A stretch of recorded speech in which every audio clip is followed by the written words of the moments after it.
If you want, I know we've been in Matthew, but today our story comes out of Mark.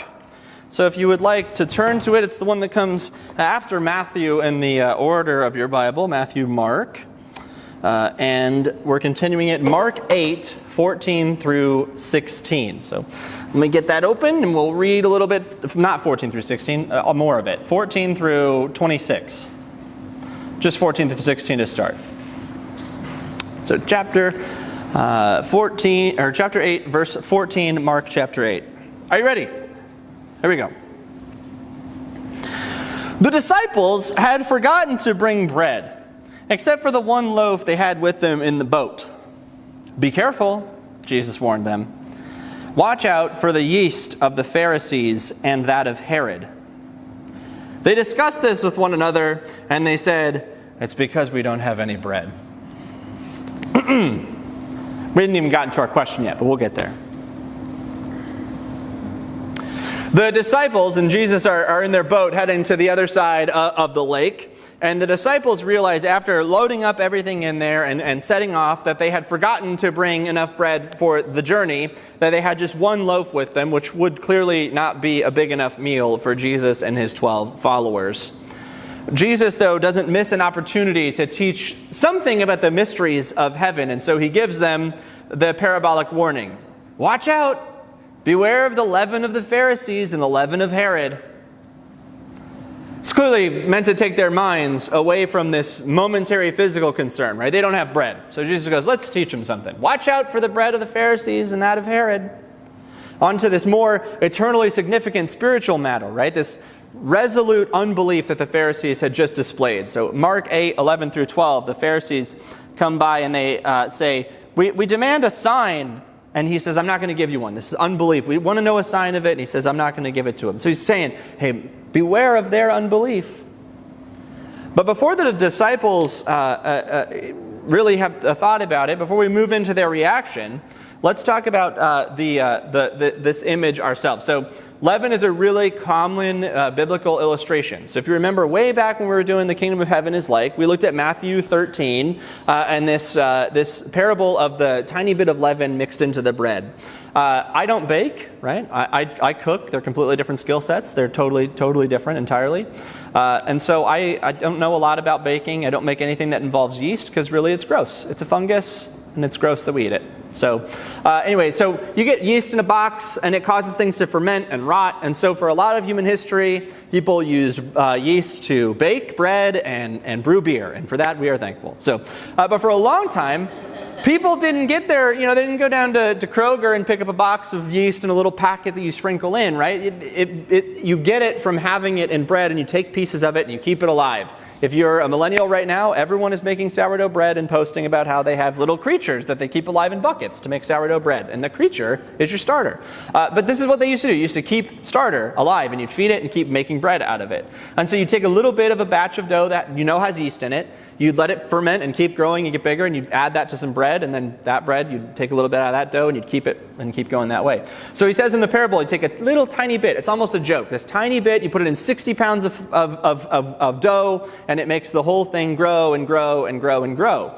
And so he uses this as this image of this tiny amount of, the kingdom works in this way. Just a little bit of something causes this huge change. So there we see positive leaven. Right, the word for it is to hide or conceal, to put it in there. So Jesus says things happen in the small and in the hidden. This is Matthew 13. In other places, like Galatians 5, leaven is used to describe the way that only a small amount of false teaching or doctrine could make a significant problem with corruption. So in Galatians, Paul is writing to this church in Galatia, and he has a problem because everyone there is deciding whether or not new Christians that are not Jewish have to follow Jewish law. Do they have to become Jewish to become Christians? And Paul is saying no. And other people are saying yes. And so he uses this analogy he says, beware of the leaven. Just a tiny bit of it is enough to soil everything. So be careful what you're listening to. So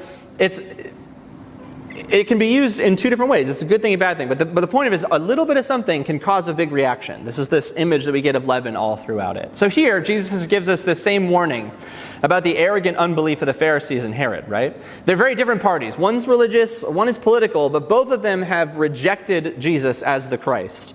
And so Jesus is warning them about this pride. Don't let this little thing get in there because it's going to contaminate it all. Now, I love the way the disciples respond to it, and Mark captures it amazingly. Because they start to discuss themselves. Jesus says, beware of this spiritual corruption, basically, to them. And they start looking amongst themselves, and they discuss the fact that he's mad because we don't have bread. Did they imagine that the Pharisees were going to row out on the boat and take their bread away from them that they had? Beware of the Pharisees, and then they have to just... How does Jesus talk to his disciples that apparently completely missed it? We don't have bread. Hey, beware of this spiritual pollution. And they're like, he's mad because we don't have bread. How does he respond to it? Let's keep reading.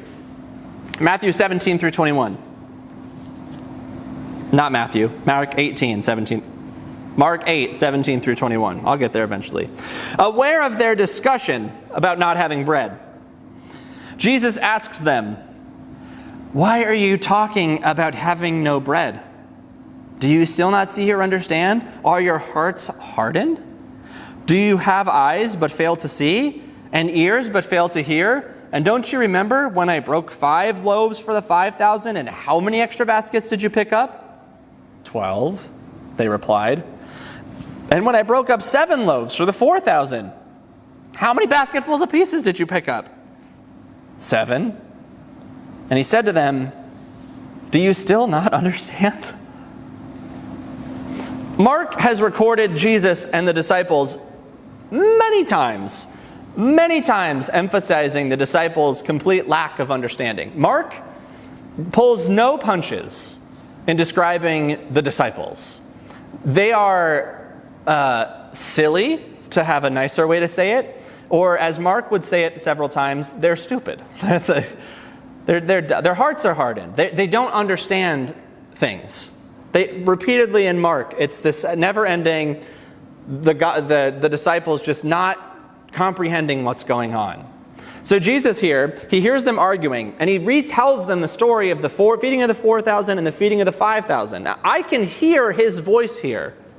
Can you hear it? I'm going to read it again. I'm going to do the Jesus voice that I hear. It's because, aware of their discussion, Jesus asked them, why are you talking about having no bread? Do you not understand it? Do you have eyes that you can't see and ears you can't hear? Okay. When I broke up the 5 loaves and 5,000, how many extra baskets of bread did we pick up? 12. And when I did it with the 4,000, how many basketfuls were left over? 7. Right. Do you not understand that the bread is not an issue here? Do you hear him? It's like he's like, I just fed 5,000 people with a loaf of bread. You guys are worried about having one. There's 13 of us. And I just did it with 4,000, and I had extra. And yet you're sitting here missing what I'm telling you because you're so concerned about something that shouldn't concern you. We might rightly ask, how in the world are the disciples that at Mark's frenetic pace, it seems like just an hour or two ago, Jesus fed 7,000 people with a couple loaves of bread. And the disciples were there and they were among it, and we go, how in the world do they miss the astounding miracles that when they're worried about eating later, they're concerned about having a loaf? How could they worry when they just witness everything Christ could do? It's easy for us to look at it and pass judgment on blindness and deafness of disciples from our vantage point because we got 2,000 years later and the stories are just right next to each other for us. But I have no doubt that we would be just as slow to hear as they were if we were right in their place. This story continues. Jesus comes into, this is our fun word for the day. It's just the name of the town. It's my favorite one to say. Say Bethsaida. Bethsaida, what a great one. Some people in this town, they bring a blind man and he begs to touch Jesus to be healed. So let's hear this story continue on from the boat. They came to Bethsaida, and some people brought a blind man and begged Jesus to touch him. He took the blind man by the hand and he led him outside the village. When he had spit on the man's eyes and he put his hands on him, Jesus asked him, here's our question for the day, do you see anything? He looked up and said, I see people, but they look like trees walking around. Once more, Jesus put his hands on the man's eyes, and his eyes were opened. His sight was restored, and he saw everything clearly. And Jesus sent him home, saying, "Don't even go into the village."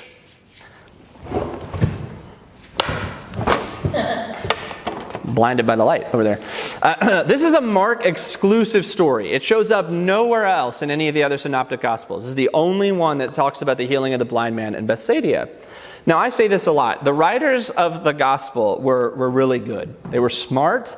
They arrange things. They tell stories in specific ways and orders to get you to understand something very clearly. So in the book of Matthew, I think I've said this, the writer of Matthew is trying to get a Jewish audience to understand that Jesus is really the new Moses. Moses was this great figure in Jewish history, and Jesus is supplanting him, something even greater than Moses. And so the book of Matthew is arranged to help you see these connections. So, for instance, Moses had written 5 books of the Pentateuch: Genesis, Exodus, Leviticus, Numbers, Deuteronomy. He's attributed to Moses. Jesus gives 5 great teaching sections in the book of Matthew. There's 5 times he sets out to teach his own 5 writing thing. In Moses' story, he's famous for being up on the mountain to bring down the word of God. He learns from the mountain to teach the people. Matthew is the only one who includes the Sermon on the Mount. So, wow, the great teacher on the mountain. In Moses, he of course is in Egypt, and there's this time in Egypt where he is fleeing there and back. And Matthew is the only one who includes the story of Jesus being sent to Egypt. So the Saviors both come out of Egypt. There's a lot of reasons that it's included. Mark is another genius, brilliant writer when this was arranged. They do things for a very particular reason. So the question that is asked is, why does Mark include this particular healing of the blind man? This is the 4th healing of a blind or deaf person in the Gospel of Mark. And this is the only one that is included in there that only Mark has. It's the most intriguing miracle, because what is different about this one? What happens in this healing narrative of this man in Bethsaida that doesn't seem to happen in any other healing miracle? Just a couple weeks ago, the woman just touches the hem of his cloak and she's healed. He whispers to the girl, "Get up," and she's healed. He tells the storm, "Calm," and it stops. He saves Peter and they walk, right? It all seems... What's different about this one? Go ahead, AJ. You have to do it twice. He does it 2 times. Did you see it? So it's actually 3 times. I'll go through it again. Let's count how many times Jesus touches him. Okay, are you ready? Let's count. Put your hands up as soon as you hear Jesus touching him. Some people brought a blind man and begged Jesus to touch him. Not yet. He took the blind man by the hand, and he led him outside the village. And when he spit on the man's eyes and put his hand on him, he asked, "Do you see anything?" "I see people, they look like trees." Once again, he put his hands on the man's eyes, and they were open. How many times does Jesus touch this person? Ooh, interesting. The question that I've always asked is, was this a particularly tricky healing case? You know, like, was this real tricky? All of it, like I spit on his eyes, it didn't seem to work, so I'll touch him again. Maybe that will work, right? Jesus touched him 3 times. Once out of the village, once when he spits on his eyes, and another time that he finishes the healing. We're going to go to the very 3rd touch. We're going to look at all 3 touches, but we're going to go to the 3rd one as we tackle this first question, right? Why does Mark include this story? Why does Mark have this story in there? And we should take note of some parallels between this healing miracle and one that happens just before it in Mark 7, which is the healing of the deaf man, where Jesus gives the guy a wet willy to heal his healing, or heal his hearing. That's in Mark 7. That's another Mark exclusive story, the healing of the deaf man with the wet willies. I'll just read it because it's funny. Then you can catch the wet willy reference. Here we go. Jesus 7, 31 through, here we go. When they left the vicinity of Tyre and Sidon, they went to the sea, blah, blah, blah, blah, blah. They brought a deaf man, and Jesus placed his hand on him, and after he took him aside, he put his hand on him. After he took him aside away from the crowd, he put his fingers in the man's ear, and then he spit and touched the man's tongue. And he looked up to heaven, and he said, with a deep sigh, he said, "Ephphatha," which means be opened. And at this, the man's ears were opened, and his tongue was loosened, and he began to speak plainly. Again, 3 times he touched him. Out of the village, in the ears, on the tongue. 3 touches. Both of them were brought to Jesus, people who begged for these people to be healed. He took the men aside and healed them. He laid hands on them, spitting on both of them. And in the end of the miracles, Jesus tells them to keep it a secret how they were healed. There's this command to not even enter his village to let people see it. So why did Jesus heal in this particular manner? Okay, Mark has intentionally tied these two miracles and one more down the way together to help us gain something by reading this narrative continuously. Mark's gospel is the shortest, and by many accounts, it's the most plain of all four. But it's my favorite, and I think it's complex and hard to get through. Mark is a super connected story. It was designed to be preached in a single setting. So you would hear the entire gospel as one run all the way through. There's this complexity to its setup that sutures and structures these passages together. These two healings and the one later are this example of complexity. Right? Jesus has a specific lesson to teach his disciples after the feeding of the 5,000, which is then repeated in the feeding of the 4,000. After the 5,000, he heals the deaf man with 3 touches. After the feeding of the 4,000, he heals the blind man with 3 touches. Let's see how these events unfold. So after he feeds 5,000, they get on a boat, they have a showdown with Pharisees, and they encounter the deaf man. And after 4,000, they get on a boat, they have a showdown with Pharisees, and they encounter a blind man. So let's repeat Jesus' question, not our important one for the day, but he asked the disciples, do you not yet understand? I'm doing this, it's going to make sense. Since the very beginning of chapter 4, Jesus teaches his disciples in parables. And he still teaches to the crowd all these parables, but Mark says privately to his own disciples, he explains everything. So in Mark 4, he teaches in parables, but he explains it in detail to the disciples. To them in particularly, he calls them to listen and behold, hear, see, and understand and perceive. The disciples have an extra level of closeness to understanding things. So Jesus' frustration, right? How do you not yet still understand? This section in Matthew, I'm so in Matthew mode. This section in Mark, I think it's a living parable. This is a living parable. We're watching a parable unfold in the interaction between Jesus, the healings, and the disciples. And I think it's like a movie run. So we have the living parable, which is deaf man, followed by blind man, followed by blind man 2, the reckoning. I don't know. I just think of a funny name for it. But this is the run. We have the deaf man, to the healing at Bethsaida, and then to the healing of blind Bartimaeus. This is one big run Mark wants us to tie together. Jesus leads him outside the village. This is pretty normal. There's our first touch. He spits on the man's eyes. He puts his hand on him and he asks our question, do you see anything? His question to this guy, this blind man, is going to parallel questions to the disciples that he's going to ask later. Who do you say that I am? Who do people say that I am? And the blind man sees this precursor to the disciples of their confession of Jesus. The man's response is odd. I've never thought about this till I was studying this, and I love Mark. I've read this a million times, but here we go. I see people, but they look like trees walking around.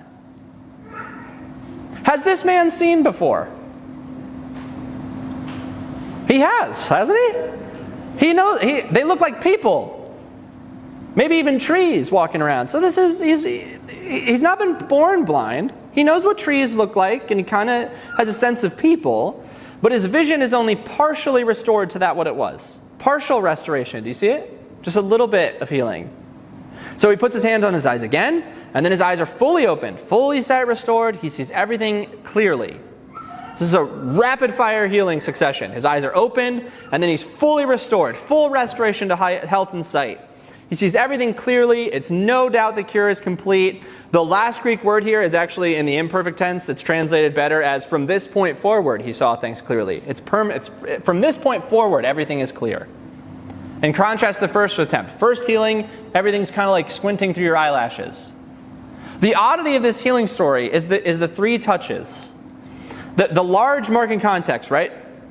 Deaf man, blind man 2, the reckoning. This large connection helps us connect this context that Mark wants us to see about this gradual recovery of sight, this gradual clarity of sight, this gradual understanding of what you're seeing or experiencing. See, the inability of the disciples in the chapters that follow these scenes helps us understand a little bit about what Mark wants us to know, right? Jesus starts to teach about his coming suffering. Right? And the disciples just don't get it. This failure, which is remarkably similar to their inability to understand the significance of words and deeds. The inability to understand the teaching of the feeding of the 4,000. Why are you worried about bread? Why are you not understanding? This markens us to see the disciples' slow progression to understanding. Really, do we understand, is the question Mark is asking us. Mark regards the disciples as being semi-blind until the resurrection. Until then, they're in this position of this half-cured man who could barely distinguish men and trees.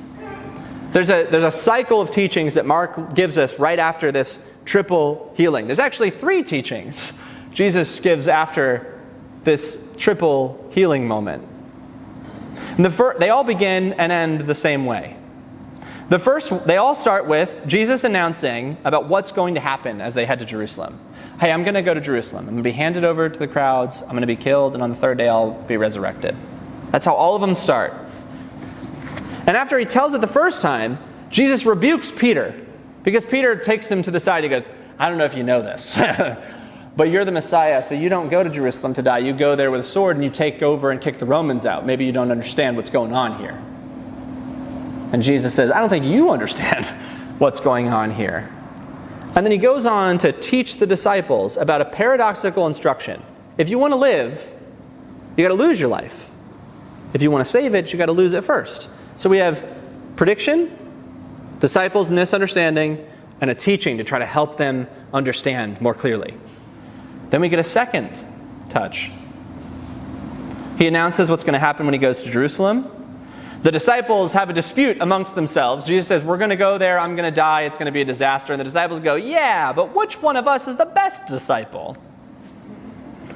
And he gives them paradoxical instructions to try to teach them. If you want to be first, you have to be last. I didn't come to be served, I came to serve. And the disciples scratch their heads. Our second time he's tried to clarify what they're seeing. And the third time, I'm going to be killed, I'll be handed over, resurrection. And then James and John approach without mom in Mark's narrative and say, hey, which one of us can sit at your left and your right? We'd like to have that happen. And Jesus gives the instructions about greatness being more like being a servant. How many times did Jesus try to heal and touch the first blind man? 3. And how many times did Jesus try to teach his disciples to bring them clarity in what they were seeing? 3. Mark is highlighting for us this journey the disciples are on. And the overarching question Mark asks us is, do you see anything? I've told you now, the reader, 3 times. Are you the disciples, or do you see clearly? And if Mark really wants to throw the hammer on this one to let us understand, it ends with another Markan, nearly exclusive. It ties up to Matthew, but it gives him a name in this one, the healing of blind Bartimaeus. Jesus heals Bartimaeus right at the end of this section of 3 teachings, right outside of Jericho, just outside of Jerusalem, where Bartimaeus calls him the son of David. It's the first time that this prophetic name was given to Jesus in Mark's narrative, that oddly enough, a blind man is the one who sees Jesus for what he truly is. It's quite possible to walk through life side by side with Jesus, witnessing the miracles and walking with eyes only half open, to see things moving around like trees. Have a kind of a picture of it, but not see it fully. This is what we get from the disciples that Mark wants us to see in this. The discipleship inside of the church, formal education outside the church, it's essential, but it's not a substitute to be transformed by Jesus. The spiritual blindness has to be dealt with by Christ before we can stop thinking like humans. The disciples keep thinking like humans in their own aspect. Despite what Jesus tells them, his prediction of what's going to happen, they misunderstand it, and he even tries to clarify it so many times, but they just keep missing the point. Mark is screaming at us, do you understand? Do you see anything? Simply being in attendance of the greatest teacher in the world was not enough for the disciples to understand the mission that they were sent to accomplish. They didn't get it till the resurrection. They didn't get it till then. It wasn't enough for the disciples. Countless times, the ones that are present with him miss the meaning, miss the purpose, and they lack the growth and maturity. Mark doesn't pull punches to the disciples. Their bodies were positioned correctly, but their minds were not given to what it needed to be. They belonged to their own goals, their own desires. Peter, you don't go there to die. You go there to kick the Romans out.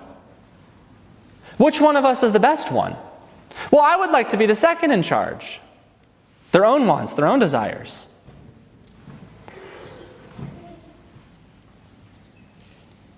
If I'm being honest, a lot of times I think I don't always feel like I belong in places, and that's just like whatever, because it's easy to show up, it's easy to do your thing and then leave. I think it's an easy way to treat church, right? Yeah, you can attend, you can sit in a chair, you can go to Bible studies, you can do all those things, but you can actually never truly belong and have your sight opened up. You can do it. It's there. The disciples did it. We can do it. This communal sense of belonging it's the opposite of thinking that whatever I am, I'd be better off somewhere else. And this is the sense we need to have the opposite of that. That wherever I am, I wouldn't be better off somewhere else. That I should be present where I'm at fully.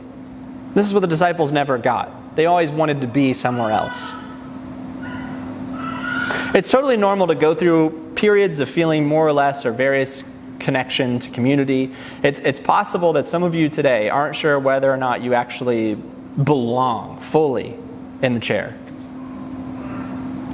Maybe this is just a place we come for an hour or so a week, and that's fine. But you don't really feel like you belong.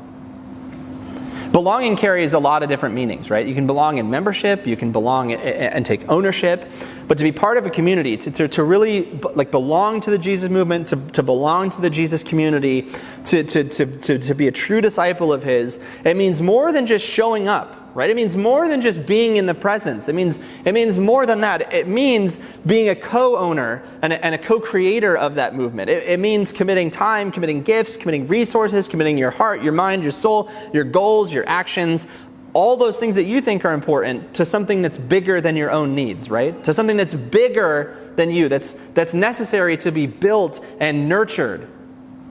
Not just for your sake, but for the sake of everyone else, for the sake of the community, for the sake of Jesus' movement. To be part of the Christian community means more than just being in the presence and showing up and sitting down for a little bit. It means becoming a co-owner and creator with one another, with God, the kinds of communities that Jesus dreams up in this upside-down kingdom.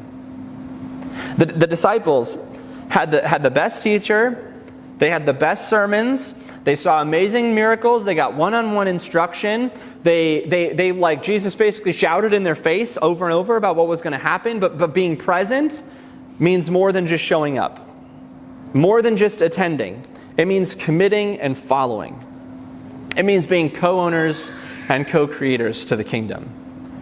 Mark and Jesus is shouting the question in the way he arranges his gospel. Do you see anything? Or as I like to think it, are you watching? Do you understand? Let's pray.